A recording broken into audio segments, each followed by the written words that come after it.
Hey guys, Graham here. We're going to be talking real estate today. Anyways, I want to talk about what a mistake it is to buy a home, especially if you're an entrepreneur. Especially if you're an entrepreneur or you're looking to start a business. It's such a goofy thing to do, and there are so many little trips and loopholes and ways for you to get messed up. It's just goofy. And if you know a ton about real estate, this is probably going to be stuff I'm going to be preaching the choir right here. But if you're a normal person like me who's thinking, hey, maybe I want to go buy a home, you shouldn't do it. You shouldn't do it. You should always rent where you live and own where you rent, even if you have the money to do it. For example, I bought a multi-million-dollar home, but I'm generating several $100,000 per month. So it wasn't necessarily a problem with me financially, but when I looked at the numbers and broke down the risk and all the money that needed to be, I'm messing with my microphone too much, all the money that was locked down and all the risks that come with a home and then all the money that's burnt moving the home from place to place and doing certain things with it, it's just a disaster. And if you're an entrepreneur starting out, it's the last thing you should ever do. So I want to lay this out to you because I see so many young people make this mistake, and I almost made this mistake in a big way. And luckily, I was able to mitigate it, and because of my financial situation, it wasn't much damage to me. But you need to get these things. Also, if you're an entrepreneur and you want to see how I generate those several $100,000 a month, I'll tell you to get the link to them for free at the end of this video. It gives away how I built my first multi-million-dollar business, the ads, the sales, the marketing, everything. And if you can't make it through 5 minutes of a video, you definitely don't have enough discipline to buy a house, and you're going to lose your butt even more because you're not patient. Okay, you're impatient like me. Being impatient when you're buying a house, most terrible thing ever. So there's 3 things I want to cover. First, the true cost of buying a home versus renting, the true cost of selling a home, and then really how you should be using the money overall, especially if you're an entrepreneur. So check this out. Now, I'm not even going to get into all the hangups that can happen with houses. I'm just getting into the basic stuff. But let's say you've got a $2 million house. And you're probably thinking, well, if I go and buy this home, it's better than renting because I'm giving money to the landlord. Well, let's just look at the cost to live in a $2 million house. It'd probably be about $12,000 a month. Okay. The place I live in right now, I think is like worth 1.5 to 1.8, and I pay about $7,000 per month in rent. Okay.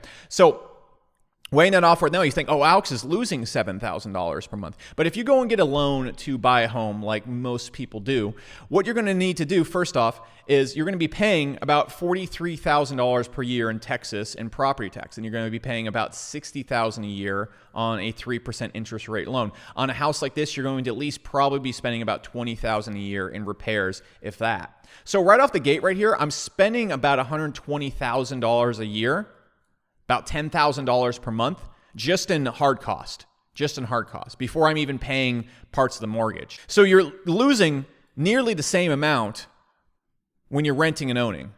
That's one thing I want to point out. And if you factor in HOA fees, if you're living in a condo, same exact thing. And the excuse so many people make, especially when they're young, is they say, hey, you know what? I've heard that it's better to own the property than to do that, and it's going to go up in value.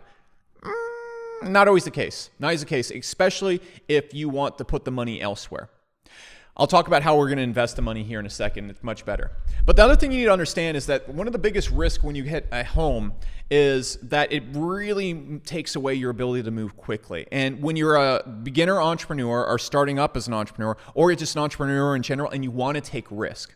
For example, one of the main reasons why I got rid of my home is I wanted to start a high-risk business, and I needed a lot of money in the war chest, and I wanted to make really long-term decisions. When you own a home, you can't make long-term decisions, and you have to really always keep that money that you need to spend on the home and to maintain it and property taxes always in the back of your head because it's not going anywhere. You can't get rid of it. If you have a job and you buy a home, you are locked into that job for life because you cannot go and lower your monthly payments a significant amount. You can't find a way to offset the home. You can't find a way to get rid of the home quickly without losing a lot of money. You have to understand that because when you go and sell a home, what's going to happen? First off, let's say we own the home for 3 years. We're already out $360,000. That being said, when we sell the home, you're going to have realtor fees. And if you're like me, you know you're not going to be selling the home on your own. You're not going to be going and doing this. You're going to have probably 6% in realtor fees. Okay, great. Well, there's another $100K in just losses to realtors. You're going to have all sorts of other people putting together deals. You're going to have like the bank fees, the putting together of the loan fees. It will just stack up. You're going to waste another $100K in that situation right there. And this all is going to apply to lower end homes as well. Okay. And so you're going to lose money with that. But the true most deadly thing about buying a home is you think that when you put the money in, you can get the money out whenever you want. No. You can get the money out, and you can get the money that you want out when someone agrees to give you that money to get out.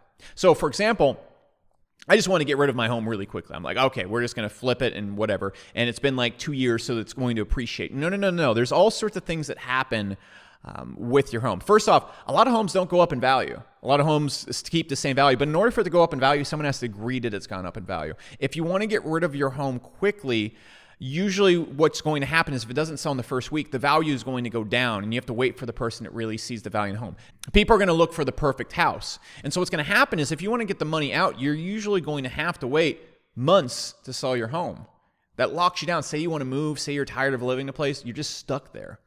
Okay? With my place right now, I can bounce like that. Boom, I'm gone instantly. And if you don't have the income I do, you're not able to make a lot of the decisions that I made. Okay, so fortunately for me, I save up most of my money. I store most of my money, and I only spend about 10% of what I make. So even if I had to take a hit selling the home, I was able to do it because of the long-term focus that I wanted to move towards. However, if you're not super long-term focused and you're not saving up all your money, you're not going to have that option, so you're going to be locked in. And it's going to be a massive distraction. And so you really have to look at everything overall. If we were to just go and rent someplace, we know straight up exactly how much money we're going to spend, and it's not going to be all stored somewhere all at once.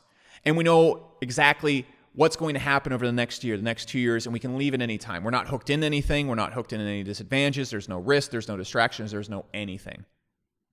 When you get a home, you're still going to be paying, if you take out a loan, you're still going to be paying something very similar to if you rented the same exact place with every single disadvantage. And I'm not saying paying something similar in your mortgage, so this is going into the home itself. I'm saying paying something similar in just the hard cost that you don't get back in the home.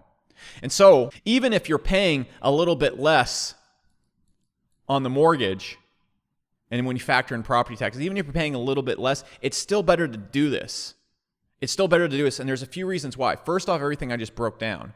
The distraction, the risk, the not being able to move money around, the having to just basically give money away to people, everybody that's in the deal. It's nuts. And so you also have to understand also, if you want to go and make a profit on your home overall, this is the last thing I want to point out. Say I got that $2 million home.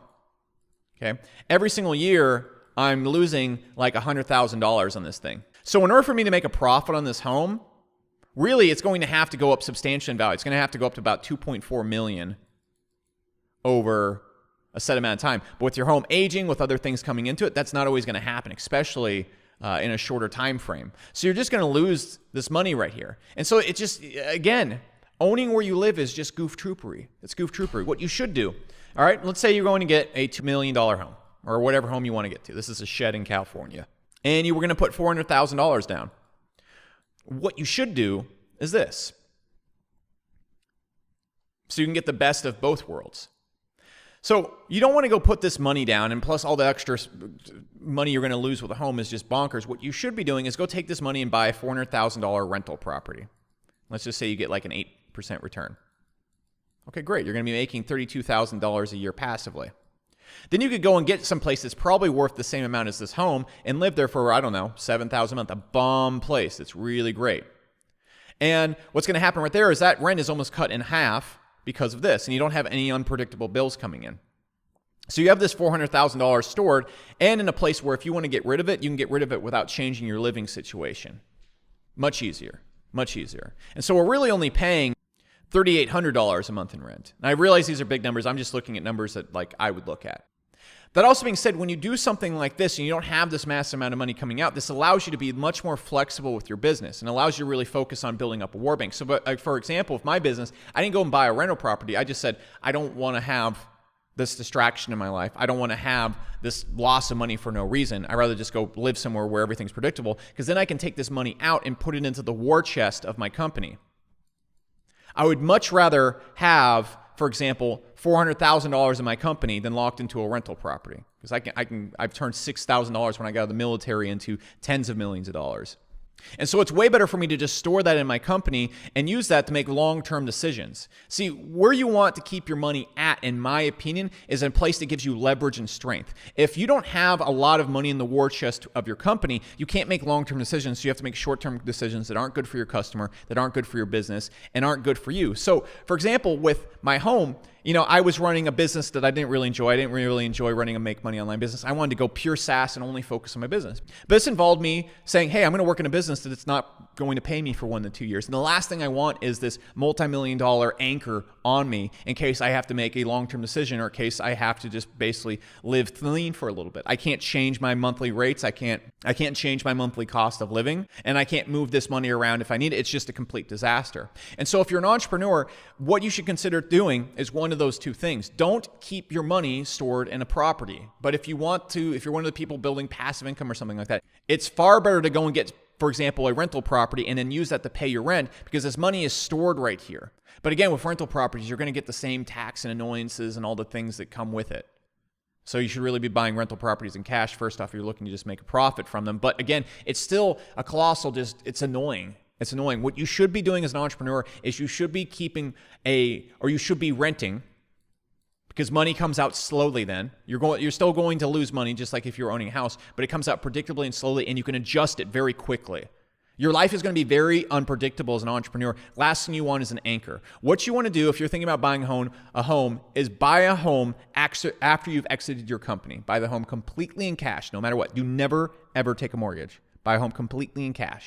And do that when you're in a position where you're not going to be moving and your life is extremely predictable and you are in a position where you don't need to make long-term decisions anymore. And frankly, I don't know when that's going to be for me. I am all about long-term decisions because frankly, it's not important to me that I own a big home. It's important to me that I build $1 billion company in this one industry that I want to get into. And that's what's important to me. Okay, that's what's important to me. And so it's way easier for me to keep my leverage and my fuel for my business in places I can control very quickly. Real estate is not that. Real estate is not that. So I just wanted to point this out to you. When it comes to buying a home, first off, you're not really going and putting the money, you're not investing it back into yourself. You're still losing money, just like if you were paying a landlord, except it's unpredictable. You don't have control over that drain. You can't just say, okay, I'm going to move somewhere and pay only $1,500 a month rent. I could literally right now bounce out of here, pay 2 more months rent, and reduce my hard cost of living to $500 a month if I want. If I wanted to go and eat ramen noodles, I could do that instantly. With a home, you can't do that. And then it takes away from your war chest. It's a massive distraction. Don't buy a home if you're an entrepreneur, especially on a mortgage. That's it, guys. That's my best advice to you as an entrepreneur to another entrepreneur. And my second best advice is if you want to see how I built these businesses that have generated tens of millions of dollars, if you go and like, subscribe, hit the notification bell, I make a post on YouTube in the community section about once a week. What this post is going to do is it's going to link you to where you can get all those courses for free. It's like 30, 40 hours worth of training. I used to charge thousands of dollars for all these courses combined. I don't sell beginner courses anymore, so I'm just giving away now and using them to get you incentivized to subscribe to my channel. When you do that, YouTube is going to make sure that you see that post in the algorithm, and then you're going to be much more likely to see this post when I keep it up for 3 to 4 hours. Now, if you want to actually be a super effective entrepreneur, check out the videos after this. The nightmare mode and the dopamine detox video are so essential for keeping your focus and maximizing your output as an entrepreneur. If you want to see how I keep additional focus and really how I keep my life super flexible, so all I can focus on is excelling at what I care about, check out the minimalism video as well. Other than that, leave a comment or something, and I'll see you next time.